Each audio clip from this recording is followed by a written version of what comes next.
As was said, welcome to the New Grower Workshop for Maryland and the Mid-Atlantic. We've been doing these programs since 2001 when I arrived in Maryland. Let me see, real quick. Just in case you don't know, I'm Joe Field, a specialist in viticulture and small fruit for the University of Maryland Extension. I've been in this position since 2001 here in Maryland. Before that was a position at Rutgers in a similar position from 88 to 2001. Got my bachelor's and master's at Rutgers and my PhD at Maryland. So I've been bouncing back and forth between New Jersey and Maryland for many years, but it's a pleasure to be here. I love working with the industry here, and it's been fun to bring it, as what Kevin said, from 13 wineries up to 100 plus. Not that I take any credit for that. There was a lot of people involved in that, and mostly having seminars like this that have really made the difference to get people off to a good start. So we got a great program planned today. We try to bring in specialists in specific topics. Tremaine Hatch from Virginia Tech is going to be talking about the economics, and he, along with Joyce, have some interesting models, Excel spreadsheets that you can play with to bounce the numbers off. As you will learn today, this is a major time demanding industry and a very high money demanding industry, as you will learn. And being able to look through the numbers and making sure it works for you and your system with the land you have, with your family background and how you want to do this is a very, very critical component. So we spend a lot of time on that. And I said Tremaine will talk about it in an hour or so, and then Joyce will show her program today as well as tomorrow. That's not what I'm doing today. You're not talking about the economic? I am, but I'm not going to show. Right, well, you'll talk about the economics. I have lots of time, and then I can throw it in there too. Okay. I mean, I get a whole hour, so. There's a mix of time in there. We have Dave Myers and Ben Beal, who are extension educators, who I've been doing this program with for many years. They're the guys that get down and dirty in their counties and work with all the different growers from grain crops all the way through to grapes and other things, and answer homeowner questions. They'll be here to help with specific topics that are their specialty. We have Dr. Minjun Hu, who will be here. He's our grape pathologist. He's been here for a couple years with us and does a great job of studying the late season rots that are a big problem in the state right now. We'll be talking about that later today, but he'll give us an overview of grape diseases and all the challenges besides the marketing challenges we've been talking about. You'll hear the disease challenges from him. As in Joyce and Kevin, you've already heard from. So you have a program in front of you, see what's happening. You don't have a hard copy of the PowerPoints. We decided to do the digital copy today, so let's see how that works. In the past, we've had a notebook for taking notes, but you have a notepad there in your folder, and you have the flash drive with all the PowerPoints, so you can take that back and answer any questions at any point. Some other things that you will have access to, and I'll pass these around. I do a newsletter, which is called Timely Viticulture. It isn't one of those gory sit on the bathroom and read a 5-page newsletter. It's a topic-oriented newsletter where I send around at specific times of the year when those topics are critical. And there's, I think there's 62 of them we're up to right now. So I will send these around. I said they're topic-oriented, they're a page or two, they're bulleted, so you can look through them very quick. So when it's a critical time for a specific cultural practice in the vineyard, that comes in the email, and you look through, and it kind of gives you options of what you can do in various things. So that'll be coming. Of course, the program evaluation is in your folder. Please, we evaluate the program overall. We'll try to get a view. It's real critical as extension people to be able to get impacts and seeing what this program is doing and helping you to make decisions and making sure we're leading you in the right direction. And of course, constructive criticism is always helpful. There's a ton of supplemental materials. The Wine Grape Production Guide for Eastern North America is what I call the Bible. If you're going to grow grapes in Maryland or anywhere in the Mid-Atlantic, you should find this. You should buy a copy of this. That says $75. It's up to $80. We just bought a few. We paid $73.50 for them, and we had to find almost a bootleg place who was printing them for us. So it is currently difficult to find these, but we have 10 copies out there. If you're interested, just go to the main registration desk. They have the Wine Grape Production Guide, the little IPM pocket guide, which is a great thing for identifying. You have this in your back pocket when you're walking through the vineyard. You see an insect, you see a disease or something, you look through and this has pictures and little descriptions to go along with. An updated copy online that you just download to your phone. This one? Yes. Okay. So that's, Yeah, I just and did that. Moonjun will talk about the app for small fruits for doing the same type of thing. But those two things are required, you must have, otherwise go on home. yeah, of course, when you ask Bruce or myself or anyone a question, they'll say, well, look on page 62 of the production guide and that'll answer your question. So no, it is both of those are a wealth of information as far as that. We have a beneficial insect handbook out there, pamphlets on DGA, there's lots of stuff, and I brought a whole ton of information here throughout the day. Please don't take any of this, these are all demonstration copies. If you want to purchase things, they're outside there. But everything from cultivars, evaluations, how to put tile drains in, there's grape pathology information, there's lots of stuff, so you can peruse that during the day. We have plenty of information to get you on the road to do this. So what do we hope to do today? Main thing there is to replace romanticism with objective reality. I usually start this presentation by saying my objective here is to scare most of you out of this room by the end of the day. And that sounds a little bit abrupt and a little bit nasty, but this is, again, as I mentioned, it's a time-consuming and money-consuming operation. And we want to make sure when anyone leaves this room today that they have a very, very good objective view of what this is going to take. I never want to hear anyone say Joe paints such a rosy picture of the industry and getting into this, and I lost my shirt planting the vineyard because it died in the winter. Well, you will know the realities before you leave today. The thing that most people have in this industry is passion, and that sometimes overcomes the economics and the work effort. People who are in this industry really love to do it. As Bruce mentioned, you can talk to anyone at any time. There's no secrets in this industry. Everyone shares, no matter whether a wine's $100 a bottle or $10 a bottle, they'll share what they're doing, and they love to do it, and they love to interact with people. And the people who have been successful do things correctly. This is agriculture. You know, I love talking to people who come into me and say, oh, I want to start a winery. And I said, okay, you're going to have a vineyard to support that. You're going to grow grapes. Yeah, you know, I'm going to have the winery and it's going to have the dome there and I'm going to have a cappuccino machine. And it's like, this is agriculture. You're going to be growing grapes. You're going to be outside on days like today when the wind chill is in the single digits and you're going to be pruning. And midsummer when it's 100 degrees and you're going to be out there doing canopy management. It's a time-consuming agricultural venture. You're going to be spraying pesticides, insecticides, fungicides. It's a necessity of growing grapes in the eastern United States. So again, we will give you an objective reality today, and it's up to you to decide whether it works. And obviously, since we've gone from 13 wineries to over 100 wineries, it does work. What's there? How many in Virginia now? You're 325. Pennsylvania has close to 300. Ohio has over 200 wineries. There's a lot of wineries in the Mid-Atlantic, and they keep coming in, and everyone can say, oh, we're going to saturate the market, we're going to saturate the market, and people keep coming out of the woodwork because there's the population where we're near Baltimore, we're near DC. They're a very educated wine-consuming public, and they really come out to the Maryland wineries to support, whether it's going to the wineries themselves for the ag tourism part of it, or whether it's especially joining the wine clubs. The wine clubs have amazed me what some of the wineries have done. Some of the wineries sell more than half of their wine just through their wine clubs. And when you think about that, that means every month they just press that button at the end of the month that all those sales just go out. They're automatic sales. And if you can get to that point, you can make the economic work for you very well.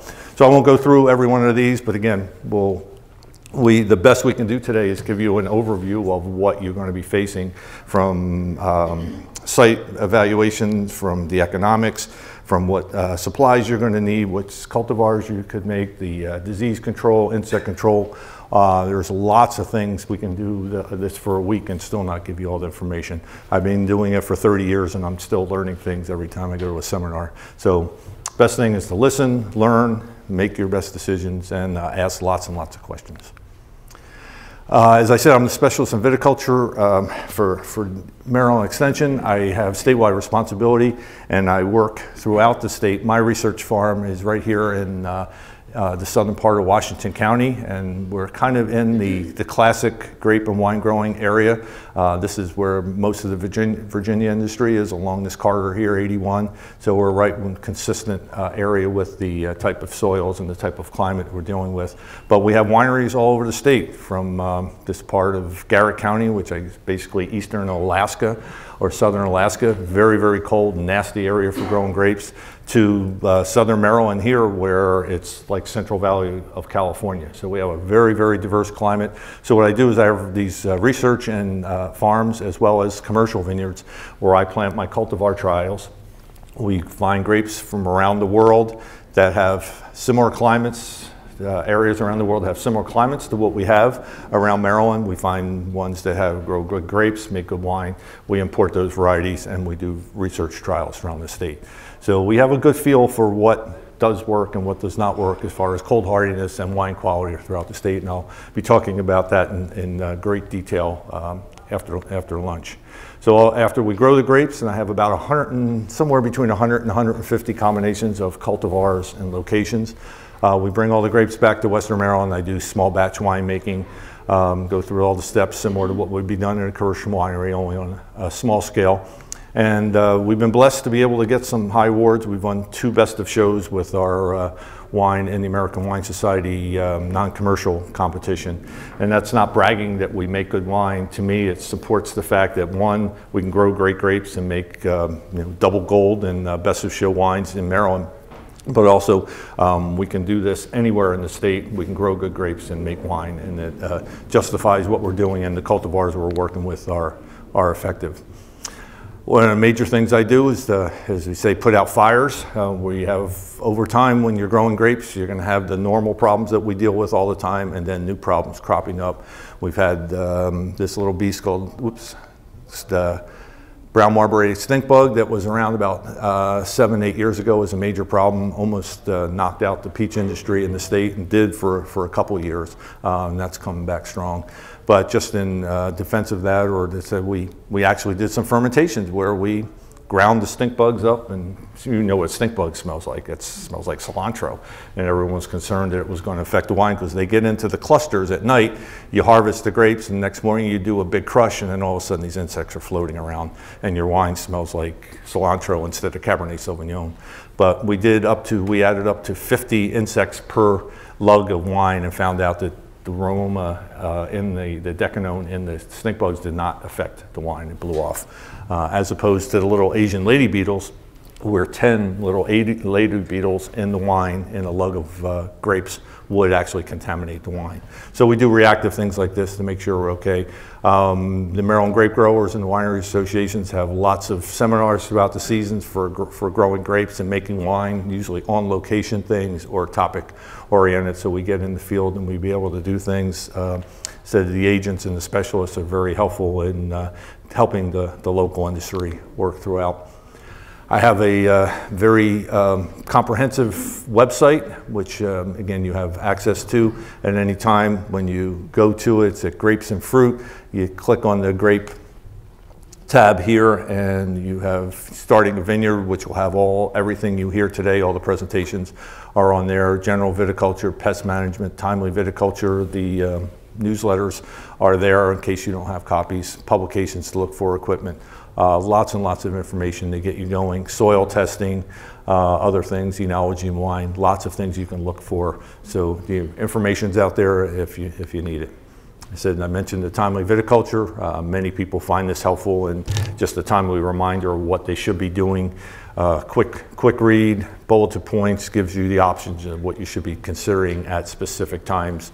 And for instance, if you're pruning right now, we have the 3 timely viticultures on the different types of pruning and how to handle it and that type of thing, and what choices you could be making. Critical thing when you're doing this is there's a lot of information out there with the internet, and a lot of it is really good and a lot of it is not so good. Not that it may not be correct, but it may not be correct for you in Maryland. If you're reading something about what they're doing in California, it may be a great thing for them in California, Washington, or Oregon, but we're mid-Atlantic. We have high humidity, we have cold winters. There are things that we have to do that they don't do, and there's things that they don't have to do that we have to do here to make things survive. So Extension always prides itself having research-based information. Anything we do and what we talk about is based on years of experience and controlled experiments that we've done. So I love putting this up there because you see that these days. Talk to Roger here, who understands has reached the opposite conclusion just by sitting in his couch and speculating. So you have people that do research, do things properly, and then you have these other people out there throwing information out. So just be careful what your sources are and make sure it's a reputable source where you get the information. Okay, let me give a quick overview of the industry. I put all these slides in, not to go over here, but for you to have information about what the world market is like, what our US market is like, how we can compare, and what is happening in the industry. And I said I don't like to spend a lot of time on it, but I feel I give you an overview of what's happening. US is third in the world in grape production. As you know, it's a very active international market that we have right now. Italy and France are always have been the leaders for many years in this. Spain is a large one also, and China is the 10,000-pound gorilla, as they say these days, really coming up quickly in the amount of grape production that they have. Sixth in the world of acreage, fourth in wine production. Again, after Italy, France, and Spain. Seventh in exports, and first in the world in wine consumption, and that is a country. That's the good news. The bad is this is here. Per capita, that's per person, we rank 60. So we're number one in the world as a country.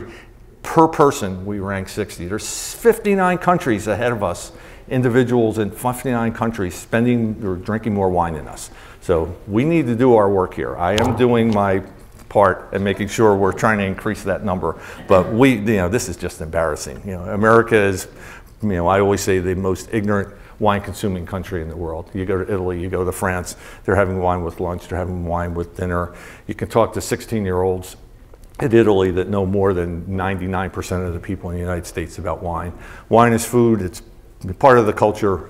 We need to make it that way, and it's our job as producers to make that work. That's my little bias there.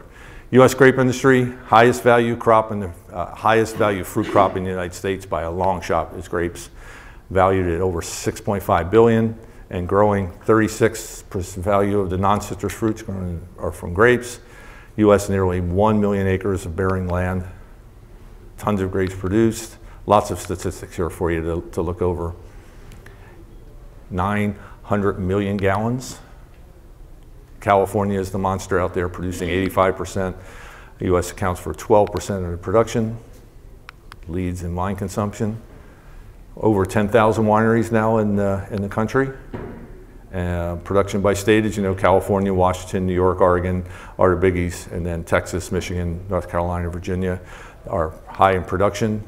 Number of wineries by state, you see there, California, Oregon, and Washington are big guys, but then you come to the east and you got New York, Virginia, Pennsylvania, Ohio right in there very quickly. So wineries continue to grow, and as Kevin said, they have a huge impact. Wineries and vineyards not only have the impact on the direct agriculture, but since it's a value-added product, it has a higher impact. Plus, because of the agritourism part of it, people are coming in, they're going to the local restaurants, they're staying at local hotels, they're renting limos so they don't have to drive because of the alcohol. So the impact of the industry is huge on the economy, and you see the numbers we're dealing with. You see here, Maryland is up to $2.6 billion. Little old Maryland is, the industry adds that much to the total economy. So it's a huge industry and continues to grow consistently. Speaking of growth, here's a feel for the number of wineries. As you can see, the numbers we're dealing with, as I mentioned, when we first started in 2001, there was about 13 wineries. We went up and down for a little bit. 2018, we're 83, and as Kevin mentioned, we're over 100 right now. And other than Delaware, most of the states in the east have experienced this huge growth. Most of it was during the 80s and 90s, but they all continue to grow, and the numbers continue to grow, and the industry keeps surviving. So when I started here, we had about 200 acres of grapes, and most of them were, again, as Kevin mentioned, most of them were owned by the wineries. We had about 30, 40 acres of grapes that were not controlled by wineries, but by private owners. Now we have over 1,000 acres of grapes. We have 100 wineries. We still have the same amount of non-winery vineyards. We still have 30 or 40 acres, 50 acres of grapes that are not controlled by the winery. So we really can use a lot of grapes that are grown by commercial growers and not controlled by wineries. Obviously, as people start in, they grow grapes, they just want to grow grapes and sell to wineries. Eventually they see the value added part of it and they get involved and they start the winery themselves. And especially with the custom crush facilities and the independent proprietorships and stuff, it gives you lots of opportunities, and you'll hear about those during the day. Some local stats for us: 2,230 plus vineyards in all the counties in Maryland, 1,000 plus grapes, acres. And we have wineries and vineyards in every state, from Alaska out here and way out to the west, all the way to the southern shore. So no matter where you're producing grapes, there is a winery not far from you where you can sell them to. Some local stats: 460,000 gallons, 2.3 million bottles was the conversion Kevin was looking for. Annual sales of 47 million. And most of the statistics are somewhere between 2016 and 18. But you see, the diversity is our strength. 500 different wines, sold at lots of different retailers, lots of different restaurants, shipped to many states. And you see the 2.6 billion in economic activity as of 2018. And major part of it is the agritourism part of it, bringing people in to visit Maryland to see what we do. Again, looking at, people ask about, should I continue to get into this? You see the growth we've had since 2001, 500 plus, we're talking 5x to 7x increase in the number of wineries, production, and sales, and they continue to grow linearly on a very high scale. They said we've had 10% increase of growth of production from the early 2000s all the way up to 2000, well, even up to last year. There was only 1 year where we had less than 10% growth, and 1 year we had right around zero growth out of the 19 years I've been here. So it grows every year and it grows quickly. And here's the critical part for us here.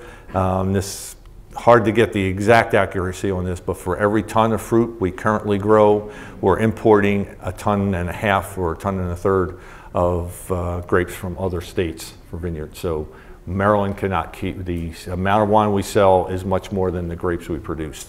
So that's good news if you want to get into the industry. Not an easy industry to get into, but if you get into it, you can feel pretty confident that you're going to have people who want to grow your grapes, especially if you're producing good quality grapes, and that's the bottom line.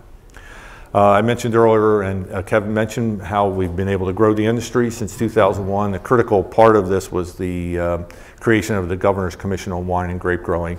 And this is still going, and it's really helped us from many standpoints: legislative, agricultural, many ways. This has helped us to grow the industry and be able to make sure we have the legislation that is helpful to make the industry grow, and to have the agricultural background and the regulation that we need.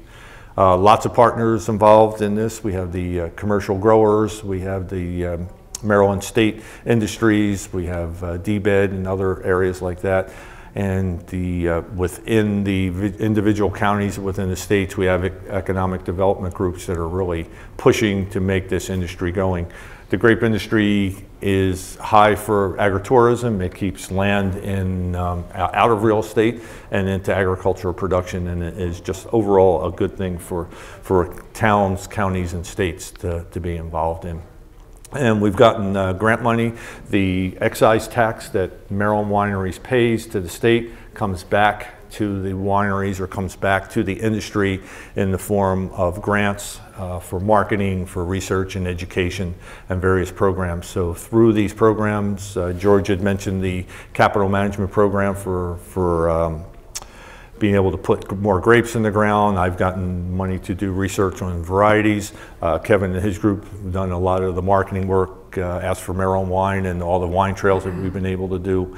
The survey that George mentioned is funded by this, so the money has been put. We get somewhere between 70 and 120,000 a year, which is not a lot when you have our neighboring Virginia getting, I think, about $4 million a year to produce for their marketing and research. But little old Maryland does a great job in making this stuff work for us and helping the industry. And again, the Maryland Wineries Association, their promotions have been very helpful. Monday starts Maryland Wine Month, so again, make sure we're doing our part to bring the USA up out of number 60, at least up to number 59 by next year, if we can do that. And again, critical thing is to do your research. A lot of times, superficially, things look great, but you really have to sometimes look behind things to see what's going on, to make sure you understand the basics of what's controlling things. And again, I'll leave you with this. I won't go through all of these, but super important one here. Anything you do, you need to do it right. The wineries put a lot of pride into the products they put out there. The wineries want to buy Maryland grapes and produce Maryland-based products. And they work hard with the growers. If you contract with the winery, they're usually out there helping you grow the grapes, telling you what to do and help to make the decisions, because it's to their benefit to make you produce the best possible grapes, because to make a great wine, you need to start with great grapes. So they want to see you succeed. They want to make sure if they're buying grapes from you, it's the highest quality you can produce. So there's lots of good things in here. As I said, there's a lot of passionate people in this industry. People share the information.